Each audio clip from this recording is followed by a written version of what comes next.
दोस्तों, दुनिया में ऐसी बहुत सी जगह हैं जिनका रहस्य 21वीं सदी में भी लोगों को चौंकाता है।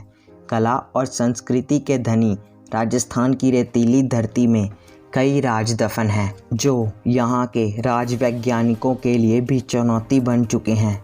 इन्हें जानकर बड़े बड़े सूरमाओं के पसीने छूट जाते हैं। राजस्थान का किराडू टेम्पल रहस्यों से भरा हुआ है। दोस्तों, राजस्थान के बाड़मेर जिले में स्थित इस मंदिर का नाम किराडू टेम्पल है। इस मंदिर को देखने के लिए लोग दूर दूर से आते हैं, लेकिन शाम ढलने से पहले ही यहाँ से चले जाते हैं। इसके पीछे एक बेहद खौफनाक वजह है जो मैं आपको आगे वीडियो में बताऊंगा।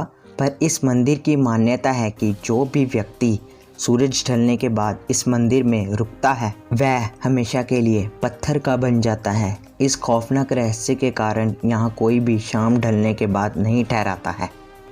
दोस्तों, इतने खौफनाक रहस्य के बाद भी इस मंदिर की खूबसूरती लोगों को अपनी ओर आकर्षित करती है। इसी कारण यहाँ दिन में लोगों का मेला लगा रहता है। हालांकि शाम होने से पहले ही लोग हर हाल में मंदिर से वापस लौट जाते हैं। कई लोग तो खौफ में इस मंदिर को दूर से देखकर ही लौट जाते हैं। वे लोग इस मंदिर के अंदर जाने की भी हिम्मत नहीं जुटा पाते हैं।